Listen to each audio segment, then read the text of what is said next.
December 11, 6 a.m. 3 Russian refineries are burning. An oil platform in the Caspian Sea in flames. A runway in the Arctic with a crater in the middle. Air bases damaged from north to south. Meanwhile, in the capital, Moscow, 4 airports closed for 10 hours. 200 flights canceled, thousands of people stranded, millions spent on interceptor missiles fired, but zero destruction. Something didn't make sense. Ukraine had just launched its biggest attack of the war. 300 drones, 2,000 kilometers in range, from the Arctic to the Caspian Sea. The Russian capital, the place Russia protected with everything, came out unscathed, while the rest of the country burned. And when you find out why, everything will make sense, because it all started with a lie. Not all of those 300 drones had targets. About 100 of them were sent straight to Moscow, but they weren't programmed to destroy anything. The mission was simple: to arrive and circle around. That's it, that's military chess, that's what Ukraine did, that's NATO. It can track a certain number of targets. It can fire a certain number of interceptors. When you present more targets than the system can handle, it creates saturation. Some targets will get through, but Ukraine was smarter. Rather than overwhelming everything, it directed Russian attention to one point. The key point. Russia had no choice but to defend Moscow with everything circling over the capital until Russia reacted, and it reacted exactly as it should. Sirens all over the city, a general alert, 4 airports closing simultaneously, air defenses firing non-stop, millions of dollars being spent on interceptors. Stop and think. Moscow is where Putin is. There was no choice. It had to be protected. Do you think about the impact? 4 main airports closed for almost half a day. Supply chains disrupted, air freight delayed, airlines relocating crews. Each canceled flight cost tens of thousands of dollars. Multiply that by 200. But the real cost wasn't financial, it was psychological. And while all Russian attention was focused there, 200 drones headed somewhere else, Samara, 800 kilometers inside Russia. Residents filmed something bizarre. Between 15 and 20 drones crossing the sky, flying so low they almost touched the treetops. No air defense fired, no sirens, absolute silence. The drones just passed by, and 30 minutes later, the Sizra refinery was in flames. It wasn't just Samara. FIPSC, 400 kilometers from the border, caught fire, fuel tanks in flames. See, look, oops, my husband is in the woods.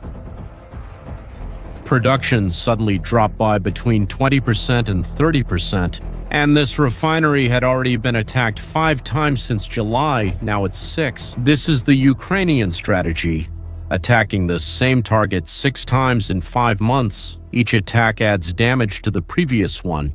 The refinery never fully recovers. Repairs become more expensive, more complicated, and take longer. It's like ripping off a wound that's trying to heal.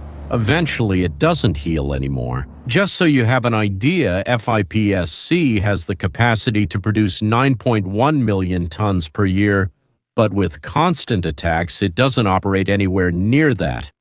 Saratov burned, Volgograd, everything exploded on the same night, while Moscow was fighting against empty drones. But there's something no one expected, something that changed everything. In the middle of the Caspian Sea, 1,500 kilometers inside Russia, there is the Filanovsky oil platform, operated by the state giant Lukoil. On the night of December 11th, it caught fire. Do you realize what that means? The Caspian is not like the Black Sea. It's a closed sea surrounded by land on all sides. To get there, a drone has to cross hundreds of kilometers of Russian territory without being detected, without being shot down, carrying enough explosives to destroy an offshore oil platform. It was the first attack on a platform at sea in the entire war. Putin thought the Caspian was safe, that it was too far away, out of reach. That fire represents a loss of more than $6 million a day in revenue. The fire was so intense that it took hours to fight the blaze. And at that moment, one disturbing thing became very clear. No place in Russia is safe. From that point on, there was no turning back. If Ukraine can hit the Caspian, it can hit any platform, any refinery, any depot, anywhere. The strategic depth that Russia always relied on no longer exists. Russian territory no longer offers protection, distance, it's no longer security, but it wasn't over yet. While the south was burning, drones flew to the far north, to the Arctic. Murmansk, a base that Russia uses for strategic bombers like the Tupolev 95 and the Tupolev 160. These are giant planes that have always been out of reach. Historically, the Russian Air Force uses these northern bases as a rear guard. When there's pressure in the south, the planes fly to the Arctic, out of reach and safe. Or at least that's what they thought until that night. A drone hit the runway. The result, a massive, unusable crater. Repairing a runway in the Arctic during a Russian winter isn't fast. Now Russia has a problem. If the Arctic is no longer safe, where will it move its bombers? The only option is the Far East. Thousands of additional kilometers, more time, more fuel, less efficiency. And there's more. 3 other bases were attacked in Ivanovo, 2 Su-30s, and 4 were damaged, the same planes that dropped glide bombs on Ukraine. Each destroyed plane means fewer bombs falling on Ukrainian territory. In Ryazan, a fuel depot was blown up. Without aviation fuel, planes don't take off, and special kerosene can't be transported by regular trucks. You need secure infrastructure, special tanks, pumping systems, all destroyed. In Voronezh, the air defenses were completely eliminated. The strategy is clear. Destroy the defenses first, so the base becomes vulnerable to future attacks. Blind the enemy before attacking Voronezh. Now it's exposed, and you know what's even more curious about this. The timing of this attack was no coincidence. 2 days earlier, on December 9th, Trump made a statement saying that Ukraine was losing, that Putin had the upper hand, and that Ukraine had no cards to negotiate. Reports said that the Trump administration was pushing for a peace deal by Christmas, a deal that would include giving up territory, especially the Donbass. But in September, 2 months earlier, Trump had said something different after meeting with Zelensky. The United Nations said that Ukraine could not only hold the line, but also take back everything, and maybe more. Want to know what's changed since then? The perception that Ukraine was weak, out of options, losing momentum.